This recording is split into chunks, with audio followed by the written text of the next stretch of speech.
ഇപ്പോൾ വരുന്നുണ്ട്. പ്രദീപ് ന്യൂയോർക്കിൽ നിന്ന്. പ്രദീപ്, നമസ്കാരം മിസ്റ്റർ മനു. നമസ്കാരം. അവിടെ നല്ല ചൂടുള്ള വാർത്തയായിരിക്കും എനിക്ക് തോന്നുന്നു. ഞാൻ നോക്കുമ്പോഴേ ഫുള്ള് നിറഞ്ഞിട്ടുള്ള പരിപാടിയാണ്. എല്ലാ ചാനലും അതിന് ആഘോഷിക്കാൻ പോലെ തോന്നുന്നു. എന്തായാലും അത് ചിലപ്പോ ആഘോഷമായിരിക്കാം. പക്ഷെ എന്റെ വ്യക്തിപരമായ ഒരു അഭിപ്രായത്തില് ആര് വന്നു കഴിഞ്ഞാലും ഈ യുദ്ധം പൂർണ്ണമായി ഇറാനെ തകർത്തിരിക്കും, അത് ഉറപ്പ്. അതിനകത്ത് 100 വട്ടം ഉറപ്പാണ്. ഇറാൻ എന്നൊരു രാജ്യത്തിന് അവിടുത്തെ അമേരിക്കയിലെ മലയാളികളൊക്കെ ഈ ആക്രമണത്തെ എങ്ങനെയാണ് നോക്കിക്കാണുന്നത്? ഇത് അവരുടെ ജീവിതത്തെ അല്ലെങ്കിൽ ദൈനംദിന പ്രവർത്തികളെയൊക്കെ ബാധിക്കുമെന്ന ആശങ്ക മലയാളികൾക്കുണ്ടോ പ്രദീപ് ന്യൂയോർക്കിൽ? ഇവിടെ അങ്ങനെ ബേസിക്കലി ഒന്നും ബാധിക്കുന്നില്ല മിസ്റ്റർ കിരൺ. ഇവിടെ ഞാൻ മനസ്സിലാക്കിയിടത്തോളം ഇവിടെ അതൊരു ചെറിയൊരു ന്യൂസാണ്. കാരണം അമേരിക്ക ഇത് പല രാജ്യങ്ങളായിട്ട് ചെയ്യുന്നതാണ്. പ്രത്യേകിച്ച് ലോക സമാധാനത്തിനും ഈ ലോകത്തിന്റെ നിലനിൽപ്പിന് തന്നെ ടെററിസം ഒരു ഭീഷണിയാണെന്നേ. തീവ്രവാദം ലോകത്തിന് തന്നെ ഭീഷണിയാണ്. അത് ഏത് രാജ്യം നടപ്പിലാക്കിയാലും. നിങ്ങൾ നമ്മുടെ തൊട്ടടുത്തുള്ള പാകിസ്ഥാനെ നോക്കൂ. ഈ പാകിസ്ഥാൻ കാരണമല്ലേ നമ്മുടെ എക്കണോമി ഇത്രയും താഴ്ന്നു പോയത്. ഇതൊറ്റ രാജ്യം, പാകിസ്ഥാൻ എന്നൊരു രാജ്യം നമ്മളോട്ട് സൗഹൃദത്തിൽ ഇരുന്നുവെങ്കിൽ, അവർ തീവ്രവാദങ്ങൾ നടത്താതിരുന്നെങ്കിൽ ഇന്ന് ഇന്ത്യ എവിടെ ഇരുന്നനെ? അപ്പൊ ലോകത്തിൽ ഏത് രാജ്യം, അത് എക്സ് ഓർ വൈ, ഏത് രാജ്യം തീവ്രവാദം നടത്തുന്നോ അടുത്തിരിക്കുന്ന രാജ്യങ്ങളാണ് അത് നശിക്കുന്നത്. അതിന്റെ അനുഭവിക്കുന്ന നിരപരാധികളായ ലോകത്തെ ജനങ്ങളാണ്. 32,000 പേരെയാണ് ഈ ഖമനേനിയുടെ ടീം ഒരു 2 ആഴ്ചക്കകത്ത് കൊന്നൊടുക്കിയത്. അതിനെക്കുറിച്ചൊന്നും ആർക്കും നാട്ടിൽ കരയാനില്ല. ഞാൻ നോക്കിയെടുത്തോളം ഇന്ന് പിണറായി വിജയന്റെ ഒരു വിലാപനം കാണുന്ന കേട്ടു. അദ്ദേഹം ഇത്രയ്ക്ക് വിലാപം നടത്തുന്നതിന് ഈ 32,000 പേരെ കൊന്നതിന് അദ്ദേഹത്തിന് വിവരിക്കാൻ വയ്യ. അമേരിക്കയെ കുറിച്ച് മോശമായി പറയുന്നു. ഇനി അടുത്ത അസുഖം വരുമ്പോൾ നേരെ കെട്ടിയെടുത്തോണ്ട് ഇങ്ങോട്ടാണല്ലോ വരുന്നത്. അതെന്തിനാ ഇങ്ങോട്ട് വരുന്നത്? നിങ്ങൾക്ക് ഈ പറഞ്ഞ ഇറാനിലോ ചൈനയിലോ ഒക്കെ പൊക്കൂടെ? അപ്പൊ ചികിത്സയ്ക്ക് എല്ലാത്തിനും. ഇനി വേറൊരു കാര്യം മിസ്റ്റർ മനു, നമ്മൾ ഒരു രാജ്യത്ത് വന്നു എന്ന് കരുതി പ്രതിഭ അവിടെ യുദ്ധത്തെ ആരെങ്കിലും ന്യായീകരിക്കും? നോക്കൂ, യുദ്ധത്തിനെ ന്യായീകരിക്കണം ചോദിക്കണം. ഞാൻ ചോദിക്കണത്, നിങ്ങൾ എന്തുകൊണ്ട് സെലക്റ്റീവ് ആകുന്നു? എന്തുകൊണ്ട് ഈ റഷ്യയും നമ്മുടെ ഇതുമായിട്ട് നടക്കുന്ന യുദ്ധത്തെ നിങ്ങൾ ഒരു സൈഡ് പിടിക്കുന്നു, റഷ്യക്ക് സപ്പോർട്ട് ചെയ്യുന്നു?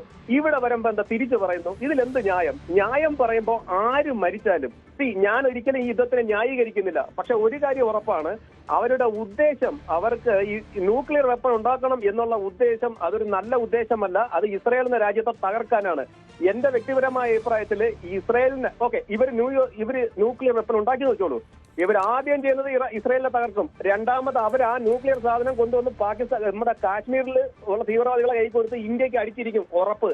അതുകൊണ്ട് ലോകത്ത് ഈ തീവ്രവാദത്തെ പ്രോത്സാഹിപ്പിച്ചാലും അതിന് വെള്ളവും വളവും കോരി ഒഴിച്ച് വളർത്തുന്നുണ്ടെങ്കിലും അത് ലോകത്തിലെ ജനങ്ങളുടെ സർവ്വനാശത്തിലേ പോവുള്ളൂ. അതുകൊണ്ട് ഒരിക്കലും.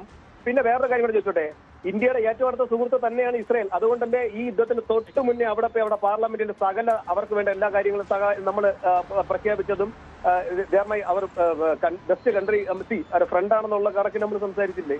അപ്പൊ ഇന്ത്യയുടെ ചായ്വ് എവിടെയാണ്? ഇന്ത്യ ചായ്വ് തീർച്ചയായിട്ടും ഇസ്രായേലിന്റെ കൂടെയാണ്, ഇറാന്റെ കൂടെ അല്ല. ഇനി ഒരു കാര്യം കൂടെ പറഞ്ഞ് ഞാൻ വെക്കാം. കഴിഞ്ഞ 8 മാസമായിട്ട് ഇന്ത്യയിൽ നിന്നുള്ള 8 പേരെ പിടിച്ച് ഇറാൻ തടങ്കിൽ വെച്ചിരിക്കുകയാണ്. അത് വെറും സാധാരണ കപ്പലിൽ ജോലി ചെയ്യുന്ന വെറും തൊഴിലാളികളാണ്. എന്തേ അവരെ വിട്ടുതരാത്തത്? അപ്പൊ ഇറാനൊരു നമ്മുടെ നല്ല സുഹൃത്ത് രാജ്യമൊന്നുമല്ല. അതിനെക്കുറിച്ച് ആരും വിലപിക്കേണ്ട കാര്യമില്ല. ലോകത്ത് തീവ്രവാദം നിൽക്കണം, നശിക്കണം, എങ്കിലേ മറ്റുള്ളവർ നന്നായി ജീവിക്കൂ. Thank you so much. വ്യക്തമാണ്. അപ്പോൾ അതാണ് പ്രദീപിന്റെ അവിടുന്ന് അമേരിക്കയിൽ നിന്നുള്ള നമ്മുടെ പ്രേക്ഷകരുടെ പ്രതികരണം. ഏതായാലും പാകിസ്ഥാനിൽ ഇപ്പോൾ 8 പേർ മരിച്ചു എന്ന വിവരം ഇതോടനുബന്ധിച്ച് വരികയാണ്. അവിടെ US കോൺസുലേറ്റിലേക്ക് പാകിസ്ഥാനിലെ ആളുകൾ ചില പ്രതിഷേധവുമായി ചെന്നു. തുടർന്ന് അവിടുത്തെ സുരക്ഷാ സേനയുമായി ഏറ്റുമുട്ടി. അതിൽ 8 പേർ മരിച്ചിരിക്കുന്നു എന്ന വിവരമാണ് പുറത്തു വരുന്നത്. അവർ അവിടെ ഈ ആയത്തുള്ള അലി ഖമനേയിയുടെ മരണവുമായി ബന്ധപ്പെട്ടുള്ള പ്രതിഷേധവുമായാണ് US കോൺസുലേറ്റിലേക്ക് പോയത്. അത് വലിയ സംഘർഷത്തിൽ കലാശിക്കുകയും അവിടെ ഒരു ആഭ്യന്തര പ്രശ്നം ഉണ്ടാകുകയും ചെയ്തിരിക്കുകയാണ്. അപ്പോൾ വി വിനോദ് ഡെസ്കിൽ നിന്ന് എന്നോടൊപ്പം ചേരും. പക്ഷേ അതിനു മുമ്പ് ആനന്ദൻ കരുനാഗപ്പള്ളിയിൽ നിന്ന്. ആനന്ദൻ, അങ്ങേക്ക് പ്രേക്ഷകർക്കുമായി പങ്കുവയ്ക്കാനുള്ള വിവരം എന്താണ്? സാർ, ഇന്നതുപോലെ ഞാൻ 2 ദിവസം കൊണ്ട് ഇന്നലെ സന്ധ്യ തൊട്ട് എന്റെ സഹോദരിയുടെ മോനെ വിളിക്കുന്നു. കുവൈറ്റിലാണ് അവൻ.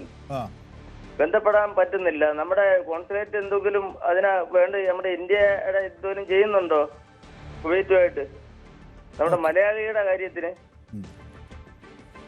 അത് നമ്മുടെ നോർക്ക റൂട്ട്സിനാണ് അവിടെ ഇത് അടിയന്തരമായി അവിടെ ഹെൽപ്പ് ഡെസ്കുകൾ ആരംഭിച്ചു. ആളുകൾക്ക് സഹായിക്കാൻ ഉള്ള തയ്യാറെടുപ്പുകൾ നടത്തുന്നു എന്ന വിവരങ്ങളാണ് എനിക്ക് ലഭിക്കുന്നത്. ഏതായാലും GCC അടിയന്തര യോഗം വിളിച്ചിട്ടുണ്ട് എന്ന വിവരങ്ങൾ പുറത്തു വരുന്നു. GCCയുടെ അടിയന്തര യോഗത്തെ സംബന്ധിച്ച് വിനോദ് വിവരങ്ങൾ നൽകും. വിനോദ്.